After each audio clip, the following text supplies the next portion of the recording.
Imagine a world where 3 billion people are left behind, unable to access information in their own native languages, causing a multi-generational economic and cultural impact.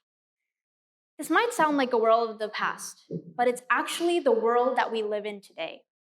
But before we get started, I wanted to ask the audience, how many of you know what a low resource language is? Please raise your hand. All right, I see a couple of hands go up, but I can see a majority of us don't, which is completely okay. Before I got started on this journey to learn more about languages, I had no idea what a low resource language even remotely was.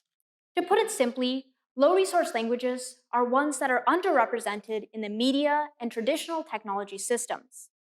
So let's look at some data. How much of the internet's content do you think is in English? The answer is about 60%. The languages following this are Russian at 8% and Spanish and French at 4% each. The languages following this include Japanese, Chinese, German, and Persian.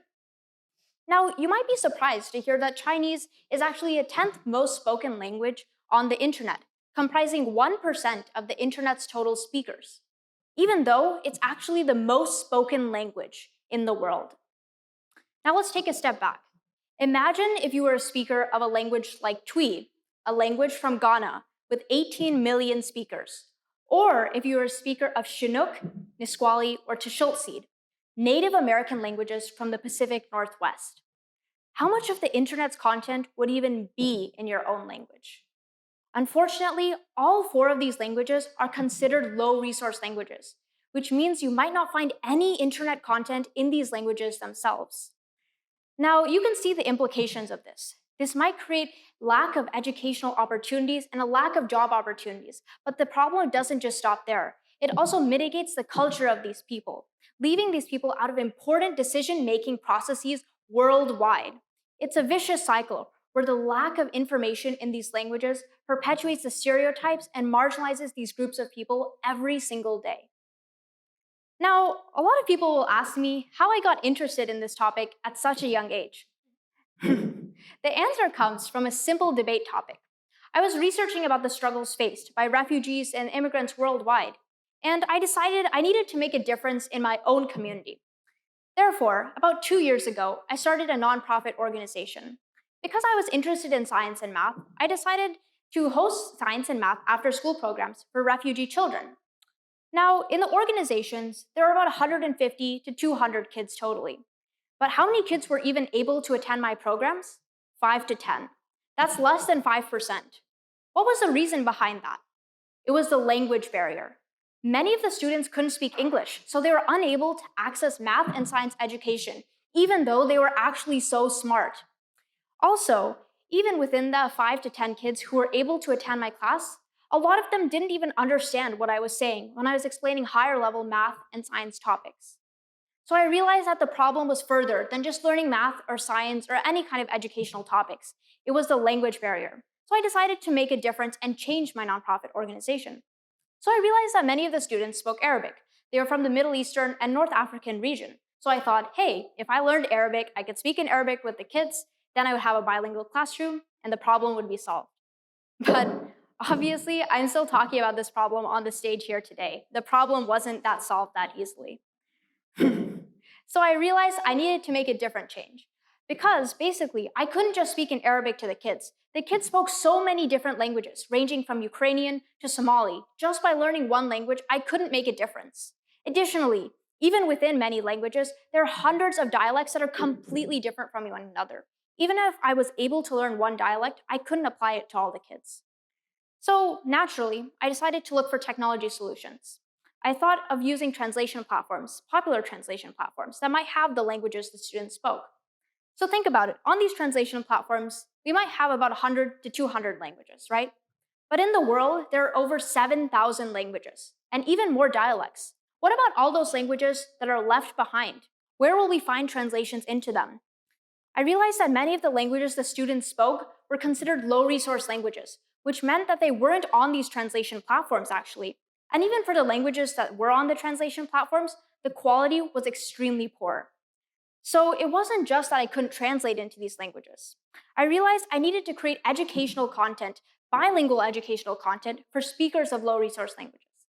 So after about 3 months of pondering about how I could change my nonprofit organization, I decided to make a difference. I changed my nonprofit organization from providing STEM after school programs to working towards language justice. And I hired motivated volunteers who are also interested in working and using coding for social good. So, since the last 2 years, we've built a lot of different language apps, anywhere from flashcards apps to library book apps that are importantly bilingual, using the speaker's native language as a starting point to help them learn English. I also hosted language workshops with kids from Ghana, and I told them about the importance of their own language. So, imagine if you're a refugee coming to the United States. You often have to leave your home behind, parts of your culture behind, and even some of your family behind. It's a hard situation. There are different programs out there to support refugees and immigrants worldwide. But when we think about low resource languages, we think about this as a global problem, not one that's specific to the United States. Most of us speak English here, and we might not think that this problem really applies to the United States. But what if I told you that there were thousands of low resource languages that are native to the United States itself? These are the Native American languages that are in each and every one of our hometowns. Growing up in the Pacific Northwest, places around me, even the name Seattle, come from Native American languages. I realized that these languages only have about 3 to 4 speakers still alive to this day, making them critically low resource. That means in the next decades or so, these languages will go extinct, and the culture with them.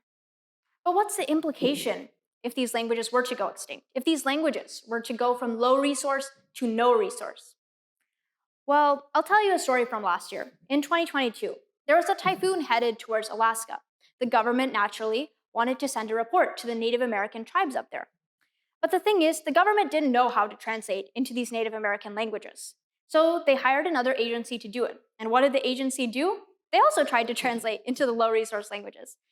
But the thing is, the translation was completely gibberish. It wasn't even in the correct alphabet.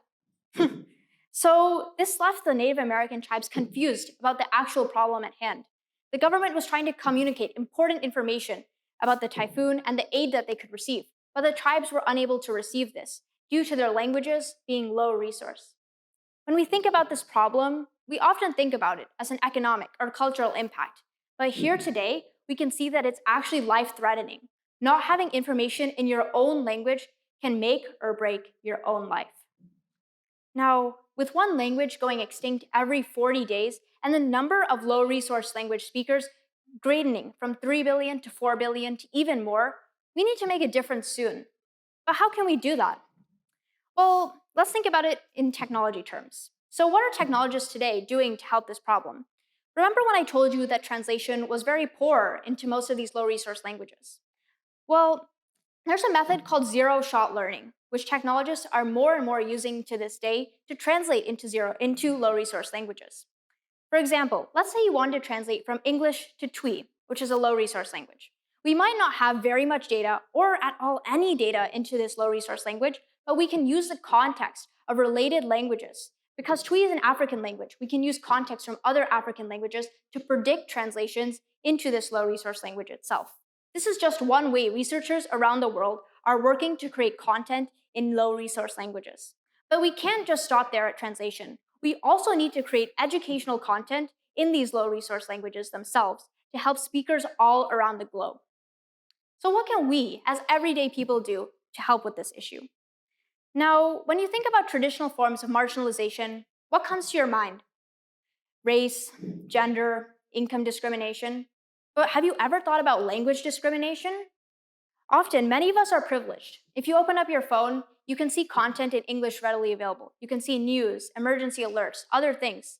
But for the 3 billion speakers out there that speak low resource languages, it's not the case. They can't find translations into their own languages.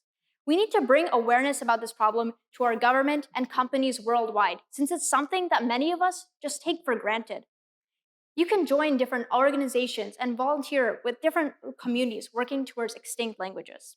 Additionally, we need to work on government policies that can also help with low resource languages worldwide. Or you can even take the further step like I did and learn a low resource language.